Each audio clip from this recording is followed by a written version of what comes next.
नमस्कार, स्वागत है आपका राज्यसभा टीवी में। मैं हूं आपके साथ अमृता चौरसिया। आइए शुरुआत करते हैं मुख्य समाचारों के साथ। बजट में निवेश बढ़ाने की पूरी योजना के साथ तैयार की गई है विकास की बड़ी तस्वीर। राज्यसभा में आम बजट पर चर्चा के जवाब में बोली केंद्रीय वित्त मंत्री निर्मला सीतारमण। कहा, अर्थव्यवस्था पर नहीं, घोटालों पर रहा यूपीए का ध्यान।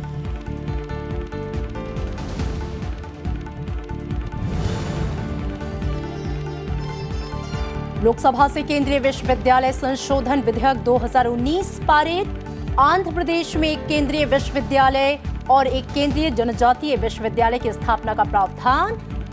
2019-20 के लिए रेल मंत्रालय के अनुदान मांगों पर चर्चा के जवाब में रेल मंत्री ने खारिज की रेलवे के निजीकरण की विपक्ष की आशंकाएं।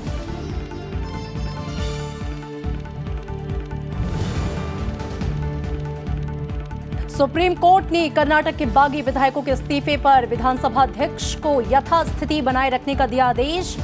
मंगलवार को होगी आगे की सुनवाई। मुख्यमंत्री कुमारस्वामी ने इस्तीफे से किया इनकार। विधानसभा अध्यक्ष से बहुमत साबित करने के लिए मांगा समय।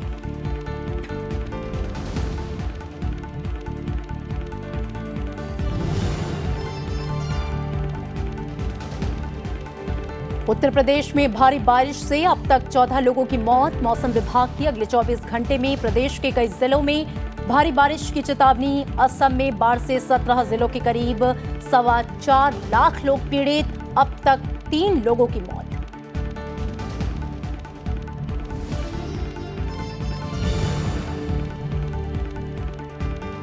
एसबीआई ने अपने ग्राहकों के लिए पैसों के लेन देन से जुड़ी सर्विस IMPS की मुफ्त।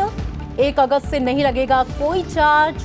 नेट बैंकिंग, मोबाइल बैंकिंग और योनो के जरिए RTGS, NEFT पर 1 जुलाई से ही खत्म हो चुका है शुल्क।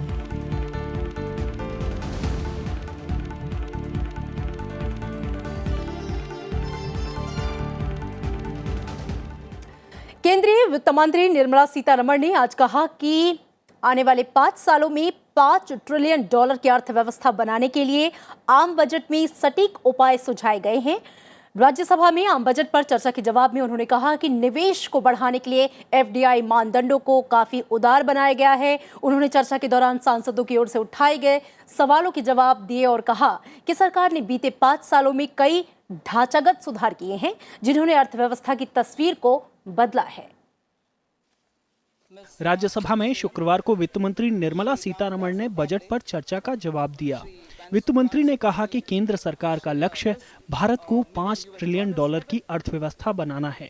साथ ही उन्होंने ये भी कहा कि भारतीय अर्थव्यवस्था को $5 ट्रिलियन के क्लब में रखने का लक्ष्य बिना योजना के नहीं है, बल्कि इसके लिए बजट में कई उपाय किए गए हैं।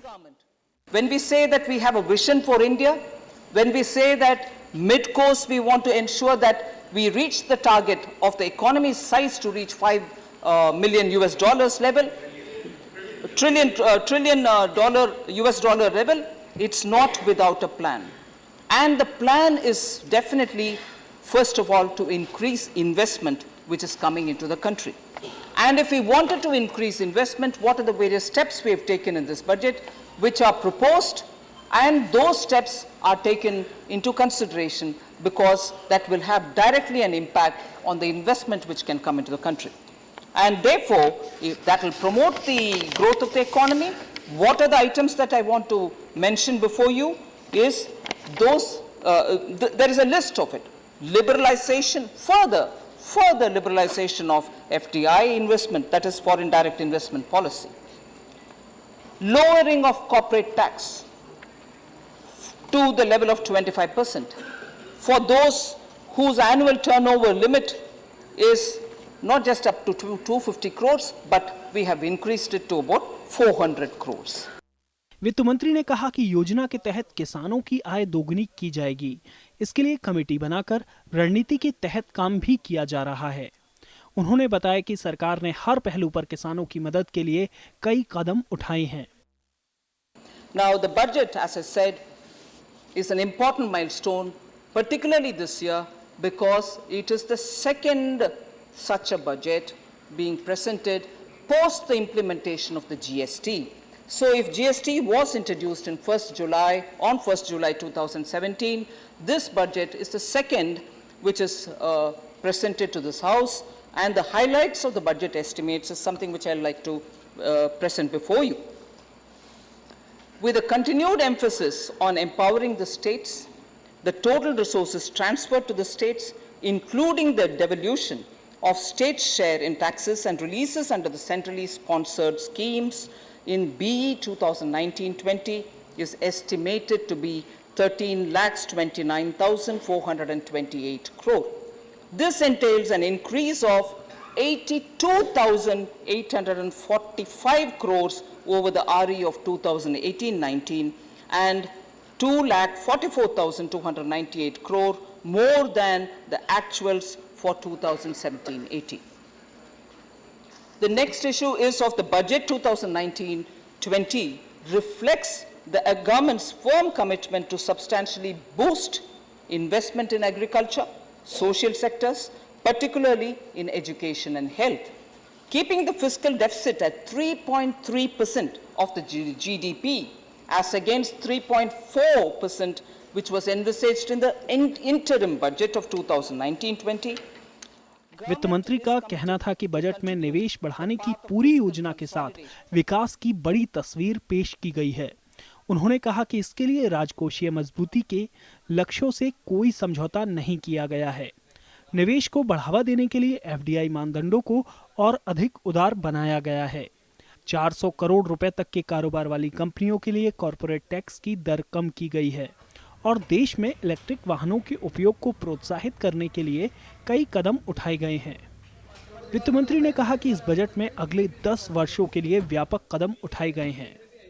पंचानन मिश्रा, राज्यसभा टीवी। और इससे पहले आम बजट पर चर्चा में कांग्रेस, बीजेपी समेत सभी दलों के सांसदों ने हिस्सा लिया। आज चर्चा को आगे बढ़ाते हुए कांग्रेस सांसद वानसुक साइम ने जरूरी वस्तुओं की महंगाई की तरफ वित्त मंत्री का ध्यान दिलाया। साथ ही उन्होंने पूर्वोत्तर राज्यों के लिए बजट में आवंटन का मुद्दा भी उठाया। आरपीआई के रामदास अठावले ने कहा कि मोदी सरकार को सभी वर्गों का समर्थन हासिल है। उन्होंने कहा कि अनुसूचित जाति के लोगों के लिए सरकार बेहतरीन काम कर रही है। चर्चा में राज्यसभा सांसद सोनल मानसिंह ने भी हिस्सा लिया। कांग्रेस और वाम दलों ने कहा कि देश जिन बड़ी समस्याओं का सामना कर रहा है उस पर बजट में ध्यान नहीं दिया गया है। तो बीजेपी सांसद विजय गोयल ने केंद्र सरकार की नीति की तारीफ की। इसके अलावा दूसरे सदस्यों ने भी बजट को लेकर अपने विचार रखे। In her long narration of the budgetary features and provisions, the Honorable Finance Minister has not come out with any new bold program for reviving up the economy that is still in dire strait. Sir, the most disheartening blow is the imposition of cess on petroleum products, which has a cascading effect on the rise in the prices of essential commodities. ये तो गरीबी हटाने वाला set है। ये तो सबका साथ, सबका विकास और सबका विश्वास का भेंट है।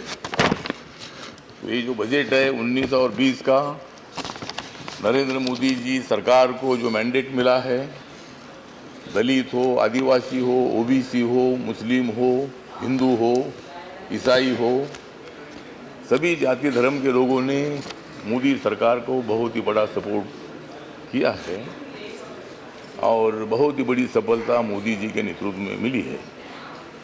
5 सालों में जो भी मतलब देश का विकास हुआ है, इस विकास के कारण लोगों ने मतलब बहुत ही अच्छी तरह हमारे सरकार को सपोर्ट किया है और अभी जो 5 साल मिले हैं तो आगे भी मतलब अगर हमें मिलेंगे सरकार चलाने के लिए 20 साल। हमारे जनजाति आदिवासी लोग हैं और मैं मानती हूं सर कि मैं चेयरमैन रह चुकी हूं संगीत नाटक एकेडमी की, कि वही हमारे मूल हैं। Those are the roots of our Indian culture and traditions. So to create a museum and to create what shall I say, the storehouse of their cultural traditions, because it's all oral normally, and the photographs and the films, and most of all, sir, to let the world and even the Indians know our people are not very knowledgeable about what is Adivasi culture, what is the tribal culture. Rail मंत्री पीयूष गोयल ने कहा कि NDA सरकार ने railway के बुनियादी ढांचे में विस्तार, आधुनिकीकरण और सुरक्षा के लिए तेज रफ्तार से काम किया। 2019-20 के लिए रेल मंत्रालय के अनुदान मांगों पर चर्चा का लोकसभा में जवाब देते हुए रेल मंत्री ने ये बातें कही। रेल मंत्री पीयूष गोयल ने सदन को आश्वासन दिया कि रेलवे का निजीकरण नहीं किया जाएगा। उन्होंने कहा कि इस साल रेल यात्री सुरक्षा के लिए सरकार ने 5,640 करोड़ रुपए आवंटित किए हैं। इससे पहले लोकसभा में गुरुवार का दिन ऐतिहासिक रहा। सदन ने 2019-20 के लिए रेल मंत्रालय से जुड़ी अनुदान मांगों पर देर रात 11:59 तक चर्चा की। चर्चा में 100 से ज्यादा सदस्यों ने हिस्सा लिया। कई सांसदों ने अपना लिखित भाषण सभा में पटल पर रखा। सदस्यों ने अपने क्षेत्रों से जुड़े विषयों को सदन में उठाया। संसदीय कार्य मंत्री ने कहा कि 18 सालों में ये पहली बार है जब लोकसभा में देर रात तक चर्चा हुई है।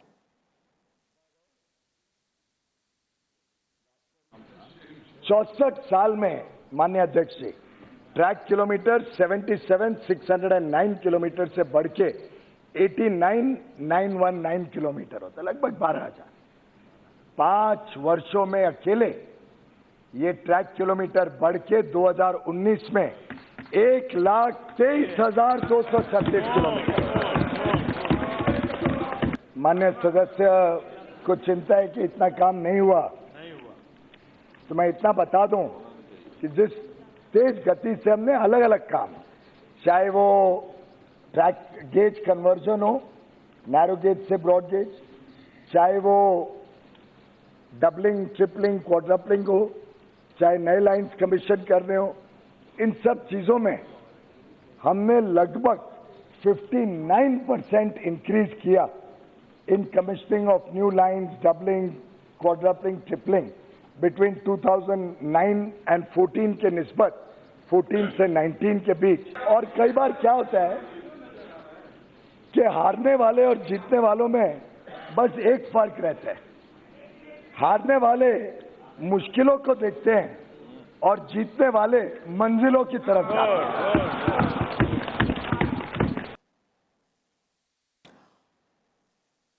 और आपको बता दें कि केंद्रीय विश्वविद्यालय संशोधन विधेयक 2019 लोकसभा से आज पारित हो गया। मानव संसाधन विकास मंत्री रमेश पोखरियाल निशंक ने चर्चा का जवाब दिया। मंत्री के जवाब के बाद सदन ने सदस्यों के कुछ संशोधनों को खारिज करते हुए विधेयक को मंजूरी दे दी। इससे पहले विधेयक को चर्चा और पारित करने के लिए रखते हुए मानव संसाधन विकास मंत्री निशंक ने कहा कि उच्च शिक्षा के स्तर को बेहतर बनाने के लिए सरकार प्रतिबद्ध है।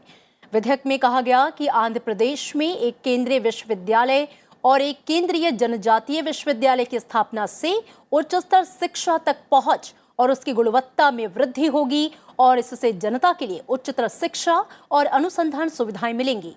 आंध्र प्रदेश में केंद्रीय विश्वविद्यालय के लिए 450 करोड़ रुपए और जनजातीय विश्वविद्यालय के लिए 420 करोड़ रुपए का प्रावधान है। आंध्र 2014 में पुनर्गठन हुआ आंध्र का। उसके बाद श्रीमान हमारी गवर्नमेंट ने सबसे पहले आईआईटी को खोला, एनआईटी को खोला, ट्रिपल आईटी को खोला, आईसर को खोला, आईआईएम को खोला और इन 5 महत्वपूर्ण संस्थानों के बाद आज जिस बिल को श्रीमान यहाँ पर विचार के बाद पारित करने का विषय आया है, आज 2 विश्वविद्यालयों सहित 7 महत्वपूर्ण संस्थान आज आंध्र की जनता को समर्पित किए हैं मोदी जी की सरकार ने। ये जो जनजातीय विश्वविद्यालय सौगतदार ने कहा कि उसमें प्रावधान नहीं है, सभी प्रावधान है श्रीमत, ऐसा नहीं है। इसको जब विश्वविद्यालय में क्या क्या है उसमें सभी प्रकार के प्रावधान किए गए हैं। This tribal university will be the first tribal university in India, so we have to devise new courses on especially on tribal anthropology, social anthropology, etc. I am sure all that will be done very well. Karnataka में राजनीतिक अस्थिरता के बीच राज्य विधानसभा का monsoon सत्र आज से शुरू हो गया है। मुख्यमंत्री एचडी कुमारस्वामी ने विधानसभा में स्पीकर से अपना बहुमत साबित करने के लिए वक्त मांगा है। उन्होंने कहा कि बहुमत साबित करने के लिए वो तैयार हैं। विधानसभा सत्र के दौरान कांग्रेस और जेडीएस ने अपने अपने विधायकों को मौजूद रहने और वित्त विधेयक के पक्ष में मतदान करने के लिए व्हिप जारी किया है। नोटिस में यह कहा गया है कि अनुपस्थित रहने और मतदान नहीं करने वाले विधायकों पर दल बदल विरोधी कानून के प्रावधान लागू होंगे। 16 विधायकों के इस्तीफे के चलते राज्य की गठबंधन सरकार संकट में है। 2 निर्दलीय विधायकों ने भी 13 माह पुरानी एचडी कुमारस्वामी सरकार से समर्थन वापस ले लिया है। वहीं बीजेपी ने मुख्यमंत्री एचडी कुमारस्वामी के इस्तीफे की मांग की है। ಸದನದಲ್ಲಿ ನಾನೇ ಸ್ವಪ್ರೇರಣೆಯಿಂದ ವಿಶ್ವಾಸ ಮತವನ್ನು ಮಂಡಿಸಬೇಕು ಅಂತಕ್ಕಂಥ ನಿರ್ಧಾರಕ್ಕೆ ಬಂದಿದ್ದೇನೆ. ಅದರ ಹಿನ್ನೆಲೆಯಲ್ಲಿ ತಮ್ಮಲ್ಲಿ ಮನವಿ ಮಾಡ್ತೇನೆ, ಶೀಘ್ರದಲ್ಲೇ ನನಗೊಂದು ಸಮಯವನ್ನು ನಿಗದಿ ಮಾಡಬೇಕು ಅಂತಕ್ಕಂಥದ್ದನ್ನು ತಮ್ಮ ಗಮನಕ್ಕೆ ನಾನು ಈ ಸಂದರ್ಭದಲ್ಲಿ ಪ್ರಥಮವಾಗಿ ತರಲಿಕ್ಕೆ ಬಯಸ್ತಾ ಇದ್ದೇನೆ ಅಧ್ಯಕ್ಷರೇ. Since we have to take the confidence of the House, we are moving. Chief Minister is moving vote of confidence after the date and day is fixed by the Speaker.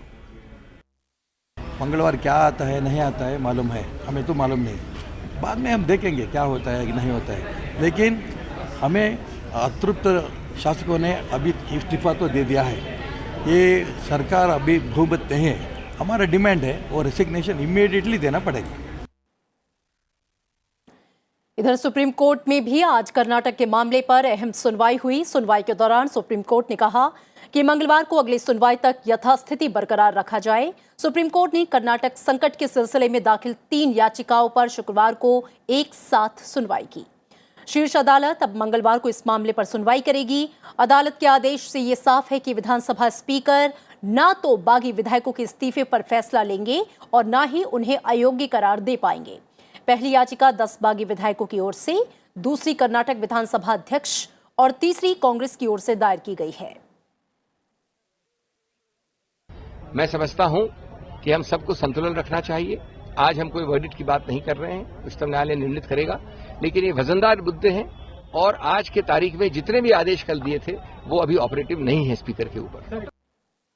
पानी की कमी से जूझ रहे चेन्नई के लोगों को राहत मिली है। तमिलनाडु के वेल्लोर के जोलारपेट्टई रेलवे स्टेशन से 25 लाख लीटर पानी लेकर पहली रेलगाड़ी आज चेन्नई पहुंची। चेन्नई से 205 किलोमीटर दूर जोलारपेट्टई है, जहां जल का पर्याप्त स्रोत उपलब्ध है, इसलिए यहां से शहर के लिए पानी लाया जा रहा है। स्थिति में सुधार होने तक इसे कई महीनों तक जारी रखा जाएगा।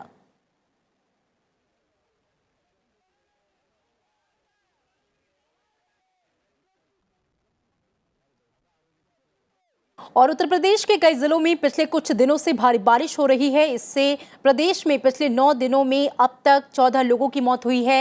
मौसम विभाग ने अगले 24 घंटे में प्रदेश के कई जिलों में भारी बारिश की चेतावनी दी है। इस सिलसिले में अलर्ट भी जारी किया गया है। असम में नए इलाकों में बाढ़ की स्थिति गंभीर हो गई है। चिरांग जिले में राहत और बचाव का काम जारी है, जिसके लिए सेना भेजी गई है। राष्ट्रीय और राज्य आपदा मोचन बलों को भी बाढ़ प्रभावित इलाकों में तैनात किया गया है। मौसम विभाग ने उत्तराखंड, बिहार और उत्तर प्रदेश में भारी बारिश का अलर्ट जारी किया है। हिमाचल प्रदेश, पश्चिम बंगाल, सिक्किम, असम, मेघालय, अरुणाचल प्रदेश में भी भारी बारिश की चेतावनी जारी की गई है।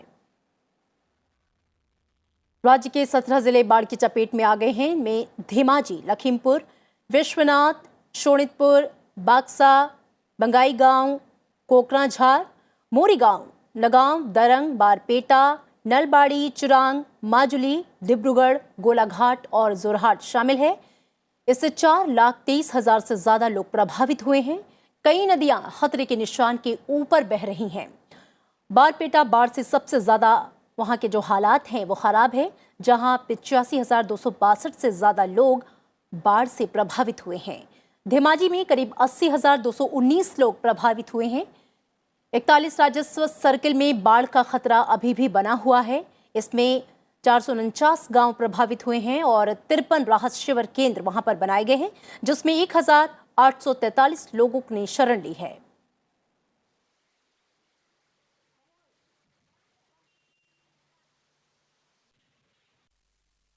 और उपराष्ट्रपति एम वेंकैया नायडू ने आज 2 दिवसीय मेडिकल कैंप का उद्घाटन किया। मेडिकल कैंप का उद्घाटन उपराष्ट्रपति भवन के सरदार पटेल कॉन्फ्रेंस हॉल में किया गया।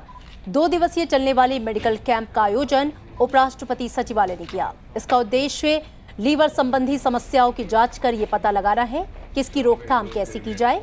इस मौके पर उपराष्ट्रपति ने स्वास्थ्य के प्रति लोगों को जागरूक रहने का आह्वान किया।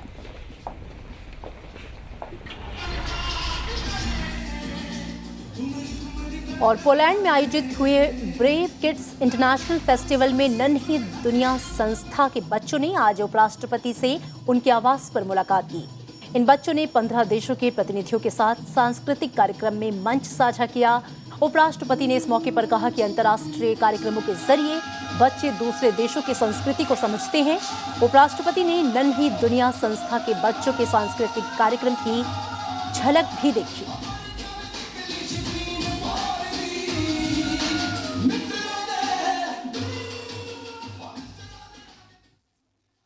I'm happy that organizations like Nanhi Dunya have been encouraging children to learn about the cultures of different nations by participating in such events. I am sure that taking part in such international festival would enable the children from all over the world to understand the importance of friendship and respect and each other's culture. I believe such engagements would contribute towards a peaceful and sustainable world. My dear young children, you are the future of this nation. It is important for you to inculcate Indian values, ethics, culture, understand the great heritage, traditions of our country. You must also learn to treat fellow human beings with respect and affection. Embrace all the opportunities that come your way and become constant learners, learning in a continuous process. I also would like to emphasize the need to teach children yoga and encourage them to take part in voluntary activities such as NSS, NCC, Scouts and Guides, etc. There is a need to make sports a compulsory part of education, especially in primary and upper primary levels, as it helps them to learn about the team spirit and sportsmanship.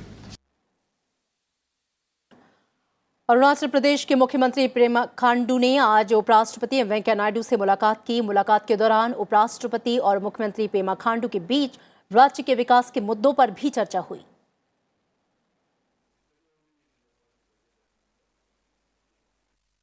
केंद्रीय लोक निर्माण विभाग सरकारी कॉलोनियों में भूजल का स्तर बढ़ाने के लिए देश भर में जल संरक्षण ढांचे निर्मित करेगा। सीपीडब्ल्यूडी के 165वें स्थापना दिवस के मौके पर केंद्रीय शहरी विकास मंत्रालय के सचिव दुर्गा शंकर मिश्रा ने ये बात कही। कार्यक्रम में केंद्रीय शहरी विकास मंत्री हरदीप सिंह पुरी भी मौजूद रहे। दिल्ली के विज्ञान भवन में केंद्रीय लोक निर्माण विभाग यानी सीपीडब्ल्यूडी के 165वें स्थापना दिवस के मौके पर वरिष्ठ अधिकारियों का सम्मेलन हुआ। इसमें केंद्रीय शहरी विकास मंत्री हरदीप सिंह पुरी ने भी शिरकत की। उन्होंने कहा कि भविष्य में भारत में सीपीडब्ल्यूडी जैसी संस्थाओं की बेहद अहम भूमिका है। इंडिया ऑफ 2030 जब sustainable development goals kick in, 70% of that India has not even been built yet. तो in this CPWD and all the other agencies which are involved with the redevelopment and reconstruction of the country, I think have a very fundamental role to play. CPWD देश में सरकारी इमारतों का निर्माण करता है। आवास एवं शहरी मामलों के सचिव दुर्गा शंकर मिश्रा ने बताया कि विभाग ने सरकार के 100 दिनों के एजेंडे के तहत 100 कॉलोनियों में जल संरक्षण ढांचा निर्मित करने का लक्ष्य रखा है। साथ ही देश भर की सभी सरकारी कॉलोनियों में जल संचयन प्रणाली को विकसित किया जाएगा। जितनी हमारी सरकारी कॉलोनीज हैं, जितने हमारे सरकारी दफ्तर हैं, उन सब में वाटर कंजर्वेशन के स्ट्रक्चर्स, उसमें रेन वाटर हार्वेस्टिंग के स्ट्रक्चर्स, इसको आप जल्द से जल्द पूरा करें। और मुझे इस बात का कोई भी शक नहीं कि आप पूरा नहीं करेंगे। हमने एक टारगेट रखा कि 100 दिन जब सरकार के पूरे हों तो कम से कम 100 कॉलोनी को हम कर सकें। इसका 100% आपका वाटर स्ट्रक्चर जो है, रेन वाटर हार्वेस्टिंग स्ट्रक्चर और उसकी वाटर कंजर्वेशन के जो स्ट्रक्चर्स हैं, वाटर बॉडीज हैं, वो सारी की सारी पूरी तरह से सही बना देंगे। देश में सरकारी इमारतों के आसपास जल संचयन प्रणाली विकसित करने के अपने लक्ष्य की मंत्रालय भी मॉनिटरिंग करेगा। सीपीडब्ल्यूडी 165 सालों से निर्माण का काम कर रहा है। देश की कई अहम इमारतों का निर्माण केंद्रीय लोक निर्माण विभाग ने ही किया है।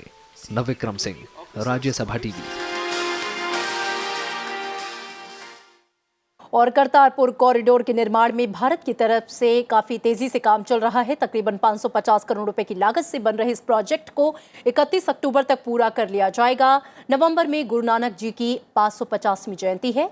ये कॉरिडोर अपने निर्माण के बाद भारत की तरफ से बाबा डेरा नानक गुरुद्वारा को भारत पाकिस्तान सीमा पर बन रहे पैसेंजर टर्मिनल होते हुए पाकिस्तान की सीमा के अंदर करतारपुर गुरुद्वारा को जोड़ेगी, जो सीमा से करीब 5 किलोमीटर की दूरी पर है।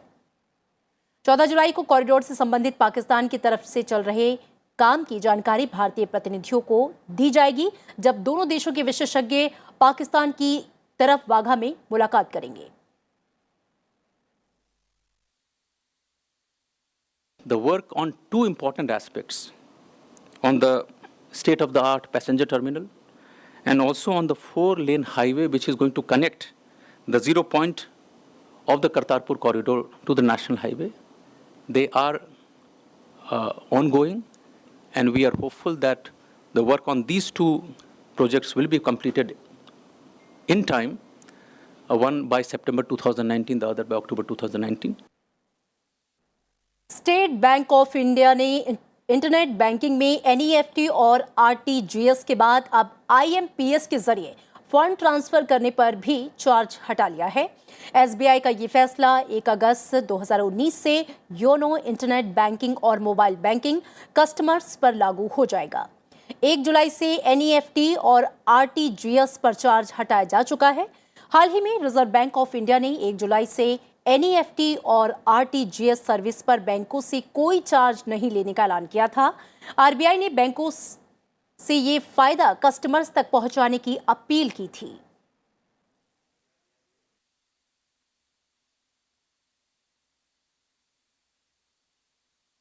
और इसी के साथ इस बुलेटिन में मेरे साथ इतना ही। दीजिए इजाजत, नमस्कार।